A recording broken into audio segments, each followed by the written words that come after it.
साधू सर्वत्रची आहे,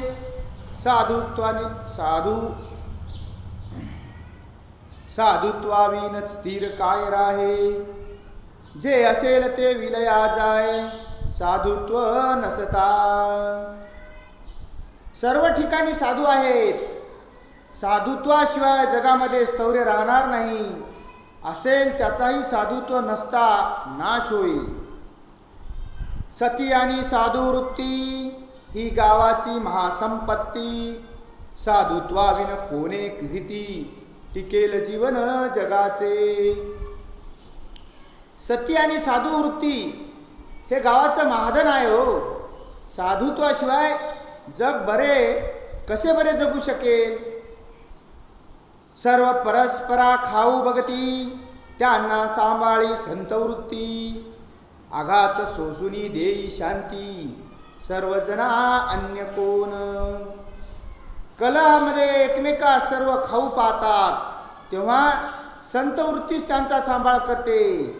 आघात सोसून सर्व लोकांना शांतता देणारे त्याशिवाय कोण असणार. दया क्षमा शांती विवेक यांचे केंद्रस्थान साधू देख. प्रत्येक कारी आवश्यक, पुरुष ऐसा सर्वहिता. दया क्षमा शांती विवेक या सद्गुणांचं केंद्र साधूच आहेत. तरी पयाची ओळखण, बाहेर गावरोनी करील कोण. संत ओळखावा वृत्तीवरून, अथवा सद्गुण पावनिया. सर्वांचे कल्याणासाठी प्रत्येक कार्यामध्ये अशा पुरुषाची फार गरज आहे. म्हणून संत ओळखण्याची रीत कशी असली पाहिजे बघा.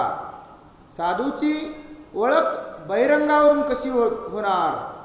ओळख होईल ती वृत्तीवरून अथवा सद्गुण पाहून झाली पाहिजे.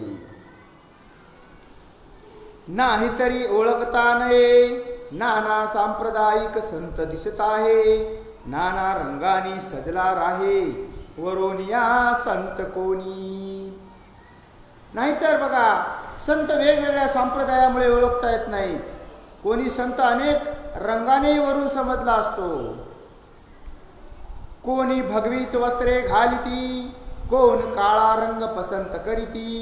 कोणी पांढरे फटफटीत वापरती वस्त्र अंगी. कोणी भगवे कपडे घालतात, तर कोणामध्ये काळे कपडे आवडतात. कोणी पांढरे शुभ्र कपडे वापरत असतात. कोणी माथाभार ठेवती, कोणी माळा टिळे लाविती. कोणी लंगोटीच परिधान करीती नारळाची. कोणी डोक्यावर जटाभार ठेवतात, कोणी माळा टिळे लावतात, तर कोणी नारळाच्या दोरीवर लंगोटी कसत असतात.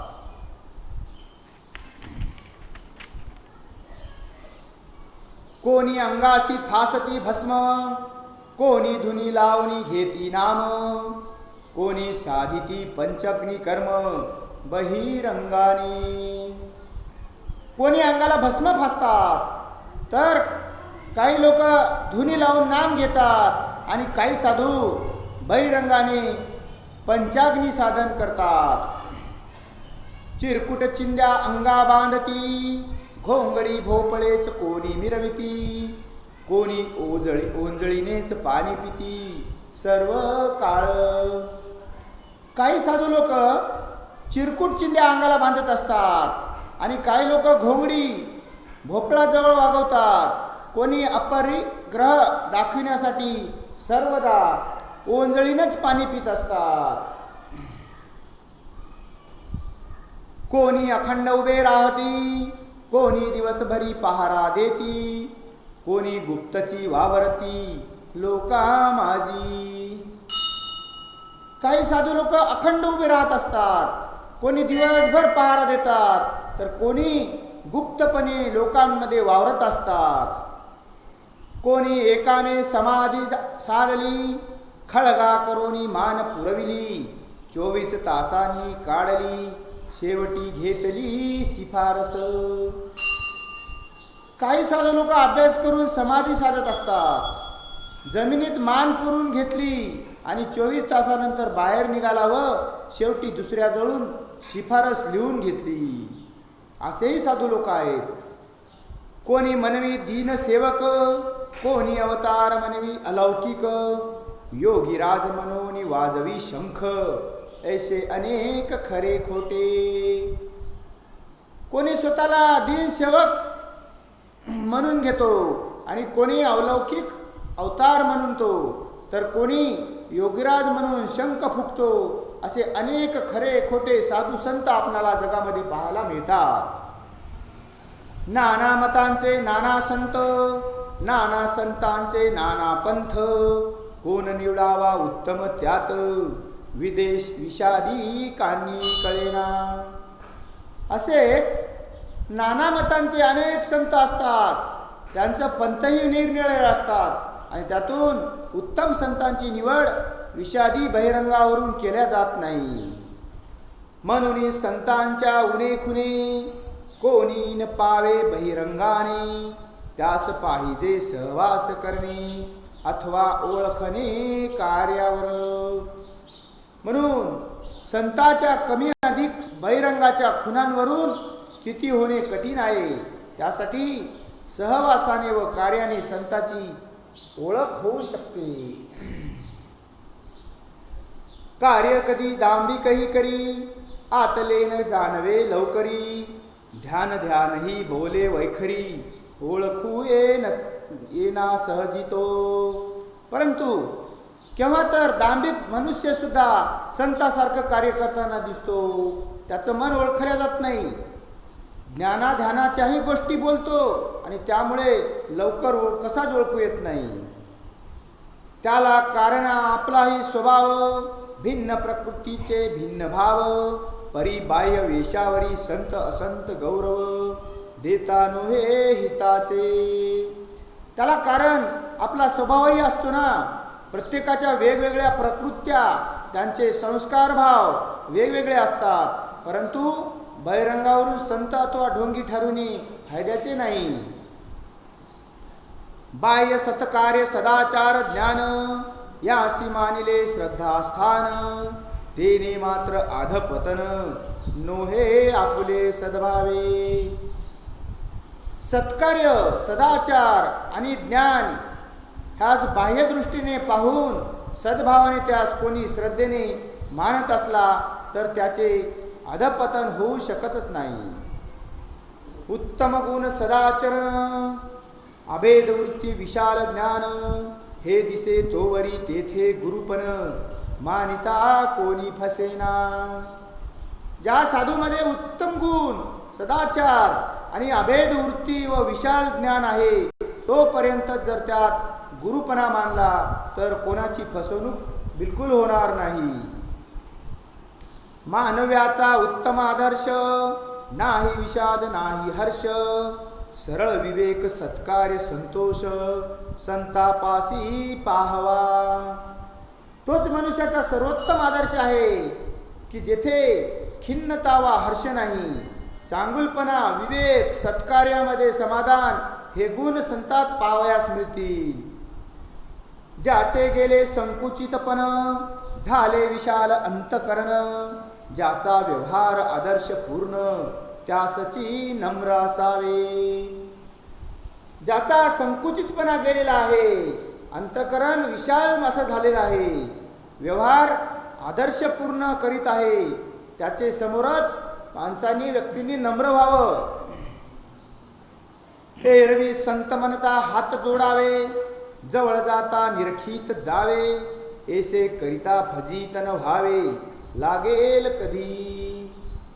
तसं तर संत म्हटलं की तो कोणी असो हात जोडून नमस्कार करावा हो, पण जवळून त्याचं निरीक्षण केलं पाहिजे, नाही तर कधी फजिती व्हावी लागणार नाही आपली. आसक्तीने लोभी न व्हावे, मुमुक्षुत्व अंगी बाणवावे, म्हणजे ऐसा तैसा गुरुसीन फावे, भुरळ घालणे. माणसानं कशाची आसक्ती धरून कोणता लोभ करू नये, परमतत्व जाणण्याची दृढ इच्छा धरली पाहिजे, म्हणजे भलता सलता कोणी गुरु आपणास बिलकुल लुबाडू शकत नाही. जो स्वये उत्तम शिष्य झाला, त्यासी गुरुही लाभेस भला. परी सात्विकतेचाची आदर केला, पाहिजे निश्चय. जो स्वतःच्या योग्यतेनं उत्तम शिष्य बनतो, त्याला गुरुही अधिकारी भेटतो. परंतु सात्विकतेचाच खरा आदर केला पाहिजे आपण. अहो सत्वशील तोची साधू भला, जो रिकामा कधीच न पाहिला, तो काम करिताची ओळखला, पाहिजे सत्य. हे बघा, यामध्ये संत स्वभाव व सत्संग प्रभाव यामधून साधू कसा ओळखला पाहिजे. तोच खरा सत्वशील साधू की जो कधीही रिकामा बसलेला दिसणार नाही, कामातच त्याची खरी ओळख होत असते. समजा तो ते जेथे उभा असे, काही कराया स्मरे उल्हासे, तो जेथे बैसला दिसे, तेथे लोक तैसे बसावे म्हणून. समजा तो जिथे उभा दिसेल तिथं काही कार्य करण्याचं चिंतन करीत असेल तो, आणि तो बसला दिसेल तर लोकांनी तसं नीट बसावं, हा त्याचा त्यामागचा हेतू असेल. जेथे तो सभास्थानी जाये, लोकांचे जोडे रांगेत ठेवित आहे, अथवा लोका बैसवी नीट उपाये, समाज सौंदर्य कळावया. तो साधू ज्या सभेमध्ये जाईल तिथे अगोदर लोकांचे जोडे रांगेत लावताना दिसेल, अथवा समाज शिस्तीने वागावा म्हणून तेथील लोकांना रांगेत बसविण्याचा तो प्रयत्न करेल. तो जेथे भोजनास बैसे, उणे पडवची न देतसे, उणे दिसता कामी लागतसे, व्यवस्थेच्या आपणची. तो साधू ज्या भोजन प्रसंगामध्ये जाईल तिथं कशाचीही कमतरता दिसू नये, मान दिसली जर कदाचित तर स्वतःच व्यवस्थेच्या कामी लागेल.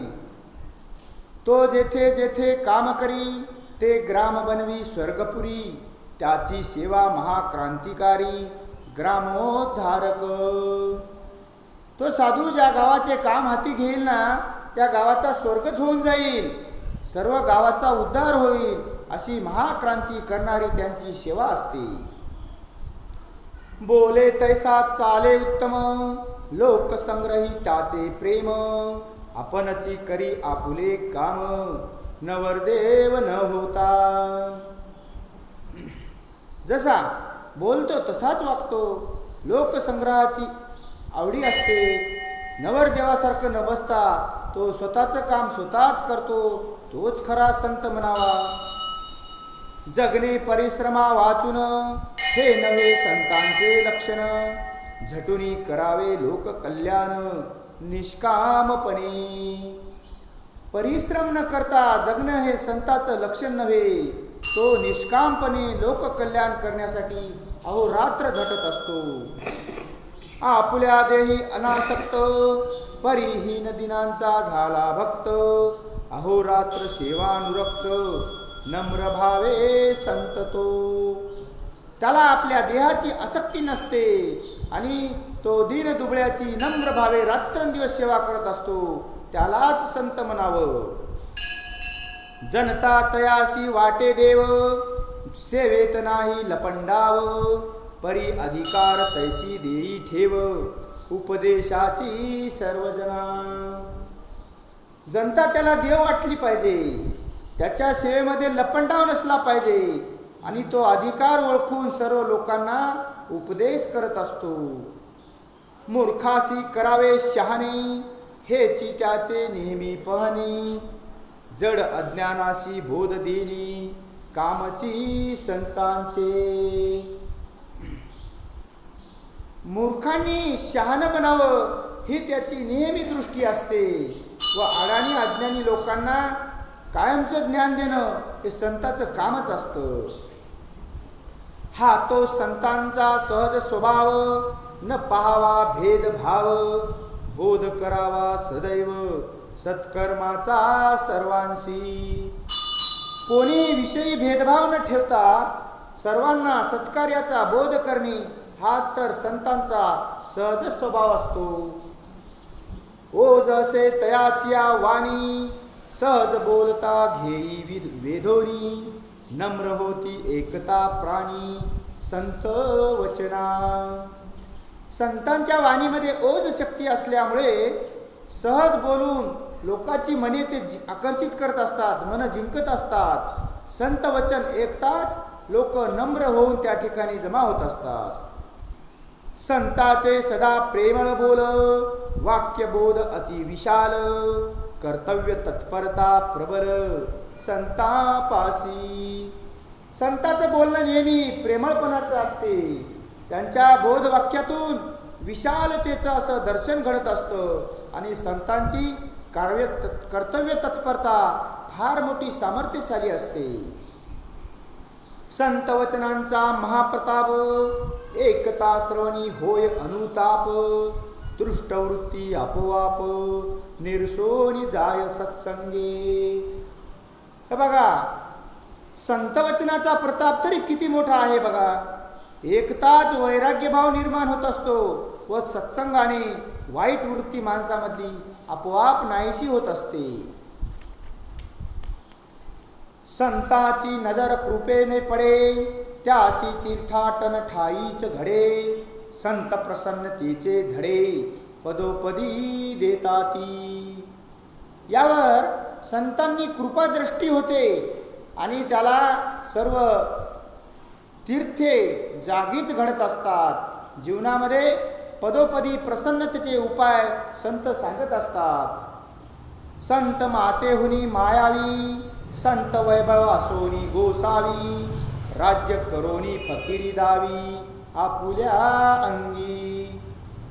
संत हे आईपेक्षाही प्रेमळ मयाळू असतात, वैभव असूनही गोसावी असतात, राज्य करून ते फकीरासारखी अशी वृत्ती त्यांची अंगी असते. संत सत्तेविन राज्य करी, धना वाचुनी वैभव परी, स्त्री पुत्र नसतानाही संसारी विश्वव्यापी. परंतु संतांचं राज्य सत्तेशिवायही असतं, धनाशिवाय त्यांचं वैभव उभं होतं. स्त्री पुत्र नसताना सारं जगच त्यांचा संसार झालेला असतो. संत गंगेहुनी पवित्र, शीतल निर्मळ सूर्यचंद्र, संत कल्पतरुनी थोर मोक्षदानी. संत गंगेपेक्षाही पवित्र आणि चंद्रापेक्षा शीतल तर सूर्यापेक्षा सुद्धा निर्मळ असतात आणि कल्पतरूहूनही मोक्ष देण्यास उदार असतात. संत हृदये असती कोवळे, दया द्रावोनी हृदय उफाळे, मनुष्य कल्याणाचे निर्वाळे संतापासी. संतांचं हृदय अति कोमल असतं, दयेचा पाझर सतत उचंबळून येत असतो आणि मानव मात्राच्या हिताचे उपाय संतांजवळच असतात. संत हृदय जरी दयाळ, कठीण काळाचेही काळ, न्याय नीतीने अति निर्मळ निर्भय वृत्ती. संत हृदयाने जरी दयावंत असले तरी परिस्थिती जर बदलली तर काळाचे कठीण महाकाळ सुद्धा असतात. निर्भय वृत्तीने न्यायनीतीमध्ये अतिशय निर्मळ असे असतात. संतापासी एकची धर्म, सकल जीवांचे कल्याण कर्म, मानवता हाची मुख्य धर्म सर्व काळ. सर्व जीवजंतूच्या कल्याणार्थ झटणे हे एकच कर्म संतांचं असतं. संतास नाही जात परजात, विश्व कुटुंब संताचे गोत, जे जे भेटतील ते आप्त सुहृदय त्यांचे. संतांना जात परजात नसते हो, जगातले सर्व लोक त्यांचं एक कुटुंब आहेत आणि तेच त्यांचे नातलग झालेले असतात. जे जे संतांना भेटतात ना ते ते त्यांना जीवासारखे प्रिय वाटत असतात. कोणा कधी न होस दुःख, संतुष्ट रावेत सकळीक, असोत राव अथवा रंक समान त्यांना. ते लोक संत लोक कोणाच कधी दुखू नये, सर्वांना अखंड समाधान लाभावं. मग राजा असो की दरिद्री असो, दोघांनाही संत सारखेच मानत असतात. विश्वसुखे संत संतोषे, जन दुखे दुःखी भासे, सदा सत्कर्मी उल्हासे, लागती संत. जग सुखी तर संत सुखी आणि जग दुखी तर संत दुखी असतात. ते सतत सत्कार्यासाठी उत्साहाने झटत असतात. संताचा तो मूळ स्वभाव, सर्वात वाढवावा प्रेमभाव, करावा सज्जनांचा गौरव कौतुकाने. संतांचा हा तर मूळ स्वभावच असतो की परस्परामध्ये सर्वांचा बंधुभाव वाढला पाहिजे आणि सज्जनांचा कौतुकाने गुणगौरव सुद्धा केला पाहिजे. कोठे सज्जनावरी नाराजी, कोठे दुर्जनांशीही पूजी, परिध्येय एकची समाजी, वाढ करणे उत्तमाची. संतांची कुठे सज्जनावर नाराजी व दुष्टावर मर्जी झालेली दिसेल, परंतु समाजामध्ये उत्तम गुणाची वाढ व्हावी हे एकच आणि एकच त्यांचं ध्येय राहिले असतं. दुर्जनावरही प्रेम करावे, दुर्जनतेशी निवारावे, सज्जन करोनी सोडावे प्रेम बळे. दुष्ट संत दृष्टावर प्रेम करतात, पण त्यांच्या दृष्ट वृत्तीचा नाश करण्यासाठी व त्याला आपल्या प्रेमशक्तीने सज्जन बनविण्यासाठीच काम करत असतात. आपुले अंगही अर्पवणी, उने करावे पूर्ण जाणी, शांती दे चंदना परी जिजवणी, संततेची. ते आपलं अंगही अर्पण करून लोकातील उणीव पूर्ण भरून काढत असतात आणि चंदनासारखं झिजून लोकांना शांती देतात. तेच खरे संत हो. अंधरुड्यांचे उच्चाटन, मानव धर्माचे संस्थापन, यासाठी करी प्राणही अर्पण, प्रसंगी संत. घातक अशा अंधरुड्यांचं उच्चाटन व मानव धर्माची स्थापना करतो व त्या कार्यासाठी प्रसंगी प्राणाची आहुती देतो, तोच खरा संत म्हणावा. ऐसे सुंदर बहिरंग, याहुनी थोर अंतरंग, संपादिल्या संत संग, फिटे पांग जीवाचा. येथपर्यंत संतांच्या सुंदर बहिरंगाची ओळख झाली आहे. याही पेक्षा संत अंतरंगाने श्रेष्ठ असतात. त्या अंतरंगांची सतसंगती ज्याला लाभली त्या जीवाचे पूर्ण कल्याण झालं म्हणावं. संत संगती ज्यास लाभली, त्याची दुर्दशाच पळाली, कर्तव्य फळे उमगू लागली जीवनाची.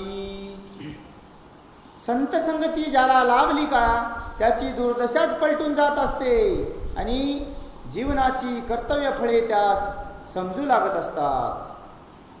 संताच्या सहज संगती, सद्बोधाची फळे लाभती, प्रवृत्ती ते होय निवृत्ती अंतरंगी. संताच्या सहज संगतीत घडलेल्या सद्बोधाला पूर्णतेचे फळ लाभत असते आणि प्रवृत्ती तीच निवृत्ती रूपाने अंतरंगी वळत असते. अंतरंग आणि बहिरंग उन्नत करील सर्व अंग, ऐसा आहे संत संग सर्वोदय करता. असा बहिरंग जीवनाचे सर्वांग उन्नत करणारा व सर्व कार्याचा आमूलाग्र असा विकास घडविणारा संत संघ असतो.